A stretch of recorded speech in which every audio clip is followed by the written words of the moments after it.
All right, good evening, everybody. Thank you so much for being here before this very exciting concert I've been looking forward to for a very long time. My name is David Plyler. I'm with the Music Division at the Library of Congress, and it's my pleasure to be able to work on projects that involve new music quite frequently, and this is one that is going to be very special because it not only features a new piece that will receive its DC premiere, it was only received its new premiere, or world premiere, a couple of days ago, but it also features a program with a huge variety of music that kind of represents Americana in a particular way, or at least American music. It's a little snapshot of history there. So I'm joined today with two of our performers. We've got Ian Rosenbaum and Gilbert Kalish. Gilbert is a pianist and Ian's a percussionist, and they'll be able to give us some perspective on the pieces that we're talking about today. Originally, we had been hoping to have George Crumb here. He was unable to come, but I was able to speak with him on Tuesday, and he's just, if you've never met the man, he's one of the nicest people I think you'll ever have the pleasure to meet, and just so modest despite being so incredibly accomplished as a musician and composer. So I hope you do get the chance to meet him if you haven't. So I thought maybe we could just start with talking about George Crumb. This is his 90th year. He's been a staple in the repertoire for at least 50 years, more like probably closer to 60. And in fact, Gil, you played the premiere of Ancient Voices of Children at the Library of Congress in 1970. Maybe you could start by just speaking a little bit about your relationship with George Crumb and his music. Thanks for the introduction. I do have a long connection with George Crumb. I'm sorry he isn't here tonight. He's getting to be 90, so he has a bad hip, and it's really difficult for him to travel. He had planned to come, but he just decided he couldn't do it. So that was an amazing concert. And in 1970, Ancient Voice of Children is a kind of typical work of George Crumb in that it is extremely imaginative, exotic, and uses instruments that one doesn't associate with classical music or even contemporary music. In that piece, there's its first singer, which was my very close partner, Jan de Gaetani. It also includes a boy soprano. It includes a musical saw, a harp, an amplified piano, a toy piano, and I'm probably forgetting, an oboe, very important, an oboe in it. And that stays in one's memory because, particularly, it created a kind of sensation, and I think launched George Crumb on the kind of prominence in his career that has followed him ever since. And in some ways, it was not so easy for him, because what happened was that it was a kind of riotous reaction from the audience. I mean, they wouldn't stop applauding and standing up and calling for him to come back on the stage. On the other hand, this was a time in music when serialism was ascendant, which means to say that highly organized music around set pitches was ascendant. And a lot of the composers of that time considered George Crumb somebody who used tricks and gimmicks. I think there was quite a bit of jealousy involved. And in that time, music changed, and now serialism is out. And it's unfortunate. There's always something that's politically correct, and a lot of good music has been hurt because of that. The music that was written during serialism, that was more traditional, was considered not worthwhile. And then now, serialism is considered kind of dull and dead. Anyway, this launched George in a way that was astonishing. I think the New York Times covered it and said, George Crumb, the savior of new music. And that was hard for him to take. He is a very modest man. And I think that sort of gave him pause. He does not think of himself as a savior or as somebody who's, a kind of composer for eternity. He's really modest about his music. And I've been associated with a lot of his music. I've heard a lot of his music, especially this week. We did, at Lincoln Center, 8 pieces over those 2 concerts of his. Each one sounds new and different. We did pieces from 1947, when he was not writing this way, but they were very beautiful Debussy-like songs, to the piece that you'll hear tonight. So I should shut up now. That's amazing. Ian, what's your experience with Crumb? Yeah, well, so his percussion writing is very extensive. He uses percussion in many of his pieces. So as a young performer, as a young player, I learned about him very quickly. And I can't remember, actually, Ancient Voices of Children might have been the very first piece of his that I ever played, which was incredible. But so we felt like we as percussionists, feel like we do owe him a lot. He brought our instrument and our way of making art to the forefront in a way that not too many composers were. And like Gil alluded to, he either creates new instruments or creates new ways of playing all of the instruments to sort of expand the sound palette that we have that's possible. So you're going to see all kinds of different things on stage, from normal instruments like vibraphones and glockenspiels and stuff like that, to things that are a little bit more afield, like in this one beautiful sort of soft barcarolle movement, this very slow dance in the middle of the piece. I take a pitcher of water and just pour it into a bucket, and the sound of the water hitting the bottom of the bucket is exactly the sound that we need right at that moment. And one of the other percussionists takes a gong. He's holding a little gong, and he dips it in a bucket of water, so the pitch sort of bends up and down. It's like this ghostly call from like another dimension or something. But this is the imagination of George Crumb. And one of the many things that I find so fascinating about him is that he knows what all of these instruments are and what they do and how to accomplish the technique of playing them. He's not a percussionist, but he did take the time to have a gong and dip it in water to see what would happen. So he knows how to notate that. He knows what the sound will be, which is not what we get with composers all of the time. So it's a lot of fun. One interesting story that it reminds me of happened here also at the Library of Congress. We did, over the past decade, the decade starting with 2002, for 10 years, he wrote what he calls songbooks, 7 songbooks. He takes songs that you would know very, very well, orchestrates them for 4 percussion and 1 piano and singer. And the tunes he keeps with a kind of integrity, although he stretches some of them, compresses, repeats some of them. But in this particular concert and in this particular piece, he asked for something that's called a Canon drum. A Canon drum is a kind of huge cylinder that has a membrane at the end of it. Now, you know this stage is kind of small. And so then he had, you'll see if you go to the auditorium today, the stage is filled with percussion, and it was then. And this Canon drum, showing you how particular he is about sounds, was used once in the piece. And he found it in Idaho somewhere. And so we said, and it's very long. It has a ferocious, sound.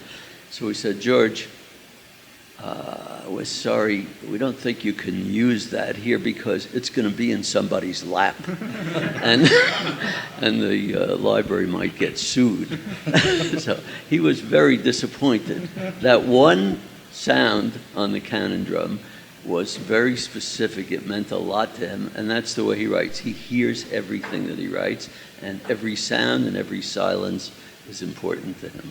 Yeah, no, it's so funny to hear you say that because we'll have these George Crumb setups where maybe you have 3 tam-tams in your setup, so 3 huge gongs, like medium, large, and very large, and you're like, man, couldn't you get away with just 1? Maybe 2 of them would be enough, but you really need 3. And then you'll find that there's one beautiful moment in the piece where you go from one to the other, and you really do need all 3 of those pitches. Like, it's a beautiful moment, and it's hard to get mad at him because he does use all of these things so well. But you'll see the stage. There's a lot of stuff on there. It's difficult. You know, one thing just in speaking with him about the new piece is that, he's, I was asking about, where does he come up with some of these ideas for things? But one thing that he said that was, again, just in keeping with his modesty is that, but I think is also an attribute of a very good composer, is that he really talks to the musicians to find out what is the best way to achieve a particular goal, and then he then takes it and makes it into his, kind of weaves it into his own fabric. Did you have any, with this particular piece, were there any conversations with him in advance where you talked over that kind of stuff? Yeah, I had one conversation with him. Another amazing thing about George, I hope you guys will take a look at some of the scores that they have out in the lobby. He handwrites all of his scores in a really, really beautiful way. I mean, not only are they legible, they're very, very easy to read, but they're works of art by themselves. And I think this takes him a really, really long time to create all of these. And he does beautiful things like, if a piece of music is meant to be repeated, instead of just marking it here and putting repeat signs on either side, he'll draw it in a circle to show you visually that it's meant to keep going in the circle. He does all kinds of beautiful things like that. But in this one score, I think in his haste to finish it, for us to learn it, he forgot to write the tempo for one of the movements. He wrote like the tempo marking, which was, andante, whatever it was, and then quarter note equals, and then there was nothing there. So I didn't quite know what it was. So I called and asked him, and he was like, oh, I'm so sorry. And then he didn't know what it was. Like, I don't have my metronome, but I'll just sing it to you. So he sings it to me over the phone, so I'm getting my metronome out and trying to write down what the tempo is. But in that conversation, there's a moment in the last movement of this piece. So in the last movement, the 5 of us are split into 2 pairs. 2 of us are playing this kind of circular sort of thing. So they're playing this very soft, beautiful music that creates kind of a texture that the other 3 of us are going to play on top of. We are not rhythmically aligned. They're doing their thing, creating an atmosphere. And then we do this otherworldly kind of thing where you'll hear this like a little snippet of a melody, like Gil was saying, that you might recognize. You'll hear some nature sounds. We kind of create some sounds of different animals or other things in nature. And I had some questions for him about how to accomplish these nature sounds. I was like, oh, you wrote like a frog sound or a cicada sound, but what does that mean? Like, how do you do it? So he demonstrated all of them for me on the phone. He knew how to do them. It was really, really great. That's amazing. I should mention that that the library has his papers on deposit, and then he's been continually adding deposits every once in a while, so you can come and check them out at the library. At least, I'm not sure if they're available at the moment, but I think that they are, for researchers to come in and take a look. One other thing I just wanted to mention before we talk about some of the other works in the program is that his titling, it's always just kind of astonishing how apt and just good they are. And I kind of mentioned this to him, and he laughed, and he said that he had a nightmare where in this nightmare somebody said, your titles are amazing, and like exactly what I had just said to him, and then followed it up with, I just wish the music was too. so he said that was like, he actually had this nightmare about it, but it is something that, I mean, there's a certain kind of cosmic overtones to, literally to almost every, and there's some movements of this work that that follow in that vein. I guess you'll just, you can see it. I don't know if you have any. Well, another little anecdote, and this is, goes for all composers, I think. So we did a lot of his music the other night, and they did a string quartet of his, in which they play on glasses, tuned glasses, and they do a lot of shouting. That's a part of his world too sometimes, and you'll hear it in this piece. And so I went backstage. I was backstage with him afterwards, and he said, "That is a very peculiar piece." I said, "Well, George, all your pieces are quite peculiar, actually." But I'm reading a little biography of Beethoven, or big biography, And in that biography, he's in some room talking to somebody, and somebody's playing something on the piano. He said, "What's that?" "Oh, that's Maestro, that's your 32 variations." "I wrote that." So, I mean, it's like another life. In another life he wrote it. They forget, of course. That's amazing. Well, maybe we can, we're not going to have a ton of time today just because we have to make sure that everything is still on the stage, hasn't fallen off. It's, stuffed to the gills, and then we'll have gill too, so it'll be double, so sorry. Bulk grown on that one. But we do have this kind of fascinating program that involves a number of especially, it seems it came together for a lot of these works that were concentrated around the early 1920s, and then some other stuff from the middle of the century. And maybe we could talk first just about some of the violin pieces that you're playing. So we have a set of 4 songs by H.T. Burleigh, best known kind of for spirituals and a singer and art song. In his day, he was best known as an art song composer. But then he wrote only, I think, 3 instrumental works, one of which I don't think that they know where there's a violin piano piece from 1901 that is lost. This other set of 4 violin and piano pieces, plus another piano piece that also has the word Southland in it. But so we're starting with these Southland sketches for violin and piano, written in 1916. What do you think of these pieces, Gil? And well, to tell you the truth, I never heard of this man until our host explained about him to us. He was an African-American man. Apparently that he sang some of these spirituals to Dvorak, who was very impressed, and of course has used a lot of, inspired by that, used a lot of that kind of music himself. So that's kind of a remarkable fact, and that he was the son of slaves. Grandfather was the grandson of slaves. It's kind of a remarkable story. Now these pieces are extraordinarily pretty. Pretty is good, but they're not cheesy or corny. They're just quite beautiful, very, very simple in the way they're stated, and absolutely lovely. And neither of us had ever heard of him or knew these pieces, but they're beautiful. We're really grateful to be playing them, and I know Kristen is going to use them in her recitals. And then what the other piece that I'm playing with Kristen is a hoot, I have to say. It's by Antile. Antile was like the bad boy of American music in the 20s. His autobiography is the bad boy of music. Like a Dadaist, like, it's outrageous. What you'll see, I mean, it's non-continuous. It also, one of the wonderful things about the program is that in some way, many of the composers like Ives and like Antile use tunes that you know. And the Copland songs, of course, are basically arrangements of American songs. So that runs throughout the program. So it's hard to describe the Antile, but it's made up of fragments, and that stop and go to something entirely different. It can be tender and sweet, or it can be kind of riotous and loud and absurd, and then it goes from one to the other without connection in a way. Kind of the music stops for just for half second while you go into something sentimental or beautiful, which immediately changes into something raucous or folkish, and I'll give it away. I have a solo, the last 2 pages, which is basically made up of noisy clusters. Bang, bang, chord, bang. So it lasts for a couple of pages just by myself.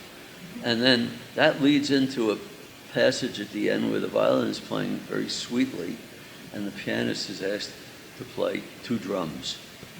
So the last pages. I'm playing yum, bum, bum, bum, bum, bum, bum, whatever, different rhythms. So it is a strange, strange piece of Americana. It's unmistakably Americana, but it's a one of a kind. But it made its splash in Europe first, and then had a tougher time getting legs for it in America, actually. But he actually described it as kind of akin to a Cubist painting. He specifically refers to Picasso in 1918. But I also think of it just as a way to think of it as almost like a switching stations on a radio or something like that, and just kind of goes quite quickly between. So it's very, kind of very unique for 1923 too. It was commissioned by Ezra Pound at the time. So yeah, those are some fascinating things. Other things around this time that are related here are the Ives songs that were collected in 1921 and published in 22, but date from the 1890s up to that time. Yeah. And so you've got the selections that you have. I think that they go from late 1890s to like 1917 or something like that, maybe a little bit later. But that's right. And you've got a long history with Ives music in general. But is there anything you want to add about that, or just these also? I mean, it's kind of a wide variety of the hundreds of 100 and whatever songs that he has. I mean, Ives was a unique composer in person. He was an insurance executive. I suppose many of you may know that, and that's how he spent his day. And he went on the train from Danbury to New York, went to his office, and some people in his office were thinking, who are these scruffy people that come in? And he shuts the door, and what is he doing with them? And these were the musicians. But and he tried very much not to listen to the music of his time, to be an American composer, not like an American composer that studied in Europe and took the European music, but an American composer that took American music and made it into art music too. So his songs, I think he's the greatest American songwriter of the last 100 years. And we give you a really nice variety of songs tonight. There's a cowboy song. He just was. There's a circus song. The first one. There are art songs. I mean, he could write incredibly refined music. He could write sentimental music. He could write extremely dissonant music and demanding. And he wrote a lot, in terms of writing words. He wrote words to some of his, describing what inspired him. And what inspired him was Emerson, Thoreau, people like that, the Alcotts, Hawthorne. And he was somebody who was dead set against World War I, and then he became extraordinarily patriotic. You'll hear that in one of the songs, Flanders Fields, where he touchingly talks about people who died in the war. And he's a unique composer and a great composer.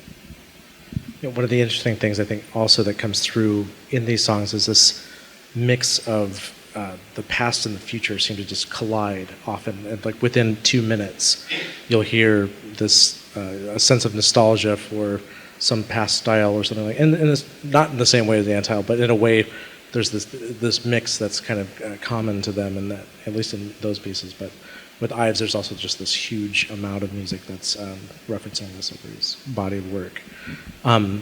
Also, 1923, the Henry Cowell Aeolian Harp, 25, the Banshee, he declared his Aeolian Harp to be his first string piano piece. But this is a case where we'll be swiveling the piano so that everybody can see a different view. I can see my butt. Well, there's another elegance to the program that clearly Henry Cowell inspired Crumb. Henry Cowell, when he was even 16, was using the piano in a different way, using clusters, elbow clusters, And these pieces, you'll see, they're all inside the piano, basically, or mostly inside the piano. He was a pioneer. George was clearly, other people in the century were clearly inspired by that, but George particularly, who's carried it way further than Henry Cowell would ever have imagined. Well, Cal was also a pretty important figure to a lot of the other composers on the program. Harrison studied with him. Through his encouragement, he was able to get Ives' songs published. Because when I said that they were published in 1922, that was a private publication that he did. They didn't come out. That was of the 114 songs at that time.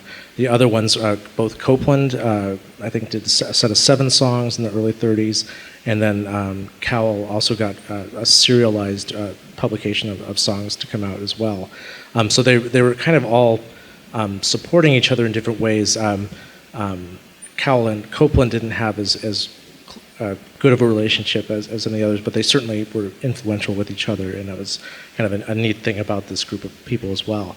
Maybe this is a good chance to go back into the percussion world with Harrison, because it's in some ways it's a completely different world, but maybe I'll let the percussionists speak about it. What do you think? Yeah, well, I like what you just said about Crumb and Cowell, and I think with Harrison it's the same thing. So the ways that Harrison made music with objects that maybe before his time were not thought of as instruments, Crumb took that to an incredible degree later. So in this suite in this quintet that we're playing, we play car parts, we play all these different brake drums.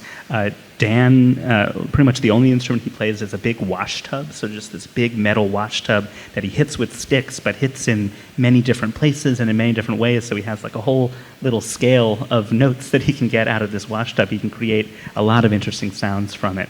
And it's a lot of fun for us to play pieces like this because they are some of the first percussion ensemble pieces. So people like Harrison and John Cage were writing some of the only percussion ensemble pieces at that time. They were some of the first people who said, oh, you could have a whole orchestra of only instruments like this. And that is really what we owe our entire craft to. So it's going to be really fun tonight to play a piece like that kind of started everything, and then see someone like George Crumb who took their ideas and ran with them in a really incredible way, and see what he did with a percussion orchestra.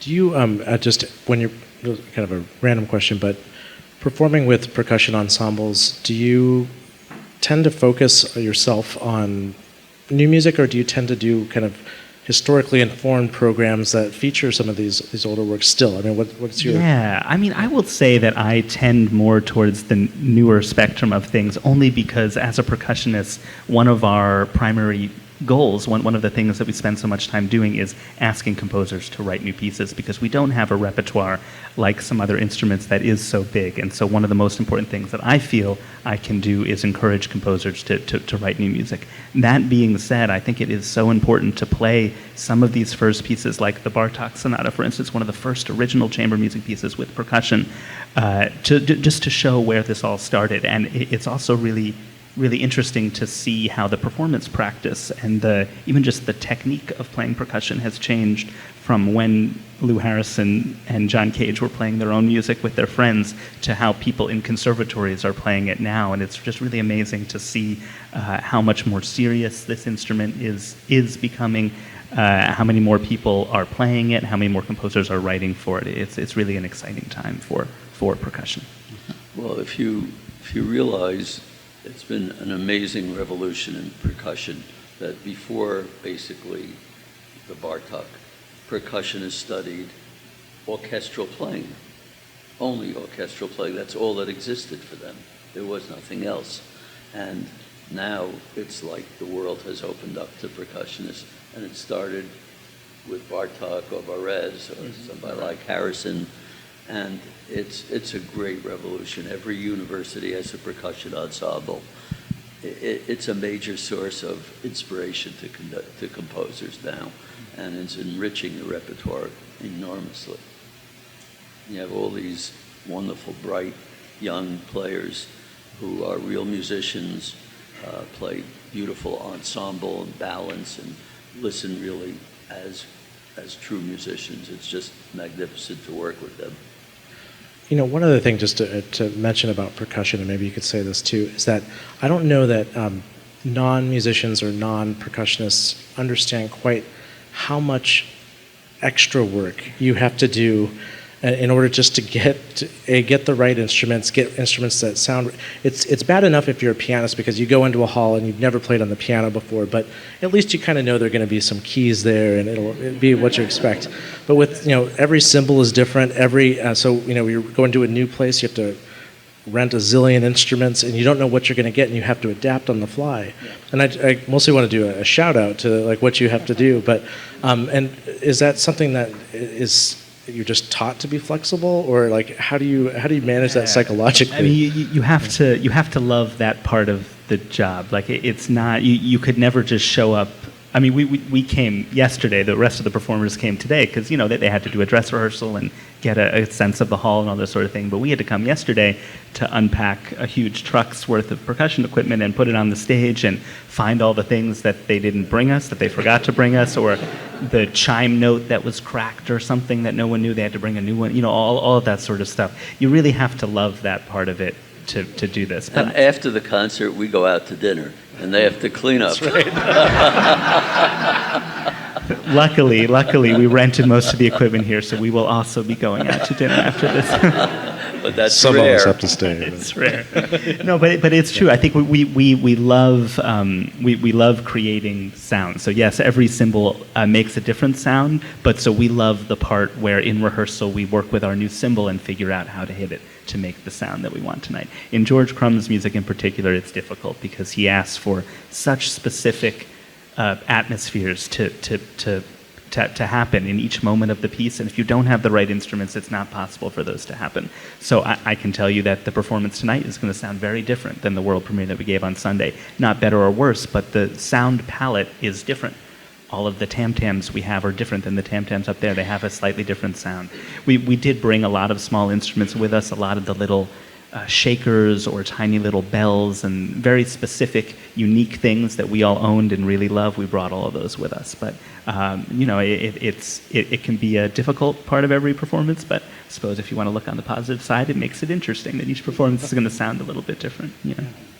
Well, we just have a few minutes left so that we can go make sure, again, everything is there. But I thought if there are any questions, we could take a couple of questions.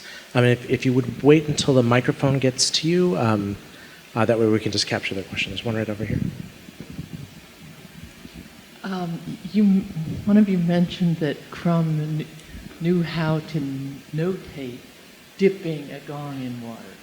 How did you? Yeah, well, so I think he either knows how to notate it, or he is smart enough to come up with a way and explain himself in the score in such a clear way that we can understand what to do. Can you just give us a so yeah, so in the water I play gong. the cello. I'm kind of limited in my. Yeah. So in the water gong, he sets up like a staff with how a normal staff would have 5 lines, right? Uh-huh. He sets up a staff with 3 lines, where the bottom line is the lowest pitch on the water gong, and the top line is the top pitch. Then he notates a rhythm. Not that you articulate this rhythm, because you're doing a tremolo consistently throughout the whole note, so it's just one long note. But then you use the rhythm to know when you are dipping the gong in the water, so therefore it's lower in pitch. That's what happens when you put it in water, or when you're raising it out of the water, so it raises in pitch. So he starts at the lowest note, so that means you begin with the gong all the way in the bucket of water. As it goes higher over a quarter note or something, that means you lift it until it gets to the top, and then you put it back down. But what he's done is he not only notates it that way, but then underneath it he puts a little star, and then he writes a few sentences saying, do this, and he explains what you're meant to do. So is the notation? His notation is astonishing. Every students look at the piece and they say, how could I do it? And I say, look, read. He has everything really described brilliantly. Yeah. Tells you exactly what sound he wants and how to get it. Yeah. Thanks. I assume that this notation is developing. I mean, as the Yes. repertoire for percussion expands and the types of sounds. Yeah. So there's no set way to write for water gong, right? Not like a treble. Classical water gong technique. Jazz water gong is a different thing. So each composer has to kind of invent their own way of doing this. So even another more basic example is that in one of the louder movements of this piece, I play 4 tom-toms. And so the way that he did that was he took 4 lines. Each line is a different tom-tom. That may have been, it's probably not the only time a composer has done that, but there are 30 different ways for composers to notate 4 tom-toms. And it doesn't matter as long as the composer does a really, really good job of explaining to the performer, oh, these 4 lines equal your 4 tom-toms. Notation is a very dynamic process. It's ongoing, always changing. Every composer's quite different, but some things eventually get into the standard use. Is there another question over here? We've got 2 over here. You mentioned people writing more music for percussion. What would you like to see, and do you have anybody that you'd love to have write for you? Oh, that's a great question. Well, one thing that I've been super interested in the last couple of years are percussion pieces that create a space for emotions that are more complicated than loud, rhythmic, exciting things. I think percussion traditionally has done a lot of that, and you'll see some of that in the Crumb tonight, and it's amazing. It's great. But I feel like the expressive potential of percussion is actually a lot greater than that. There is room for more lyrical, beautiful moments, and Crumb also does a lot of that in this piece. And so I've been interested in talking to composers about thinking a little bit more afield when they sit down to write a percussion piece, trying to create ways of making music or challenging percussionists to make music in more interesting or more varied ways than just drums. I have a question for Mr. Kalish.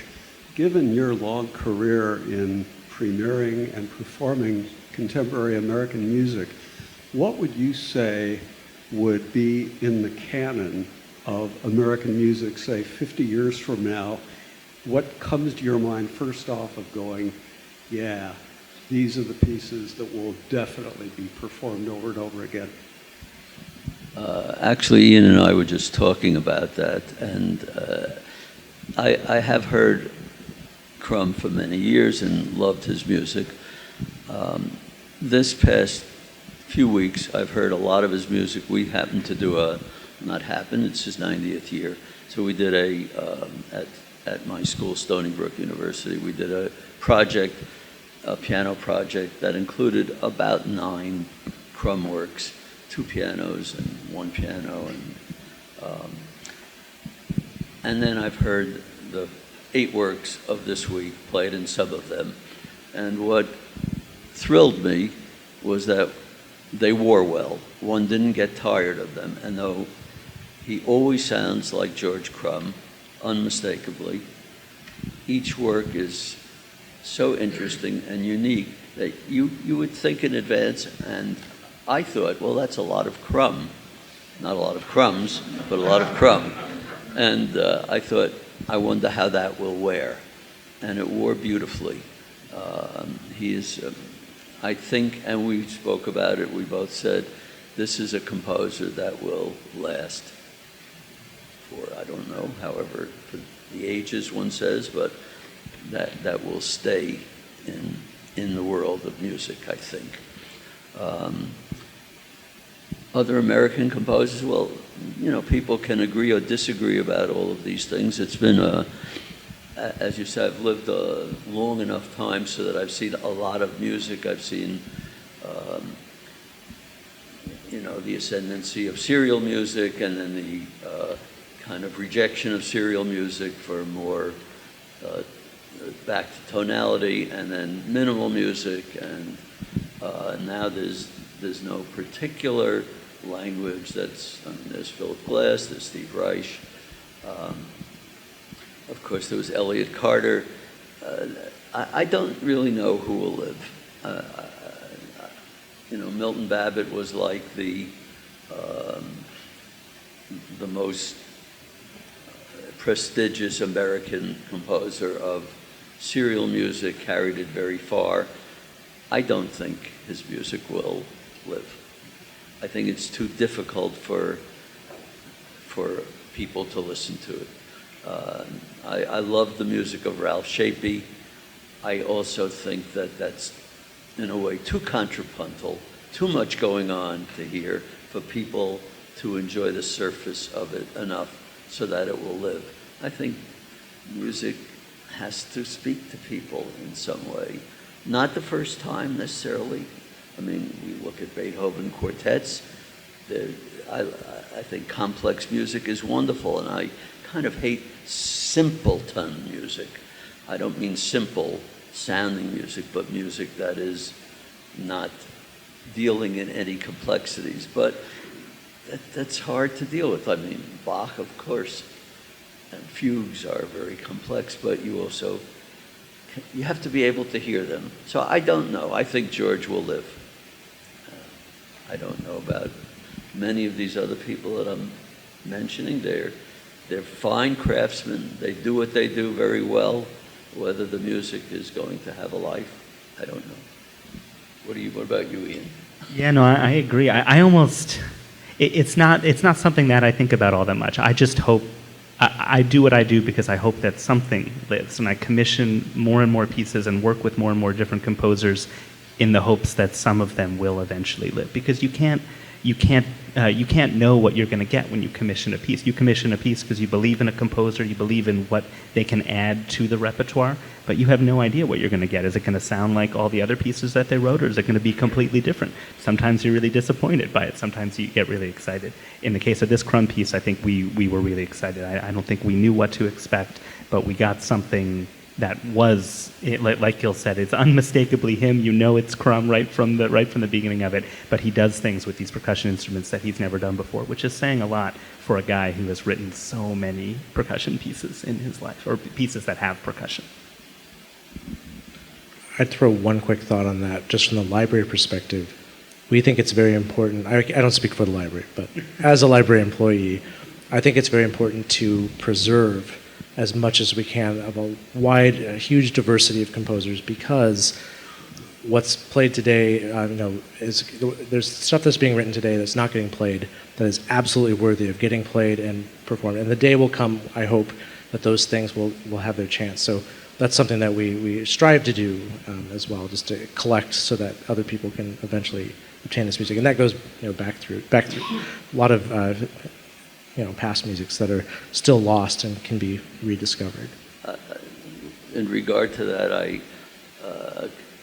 my colleague Joel Krosnick and I did some recordings that we called Forgotten Americans, of music that is really fine, but that was out of fashion at its time and is really forgotten.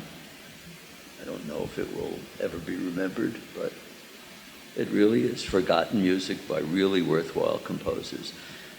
And speaking about who will live forever,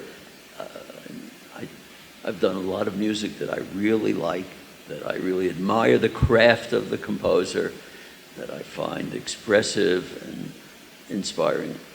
That's all that we can do. And as Ian said, if we don't play new music, then we won't know whether it's any good. And if we commission things, we don't know what we're going to get. We hope for the best. It's from somebody we believe in. All right, well, I think we were about out of time, so if you could join me in thanking our guests, and I hope you enjoy tonight.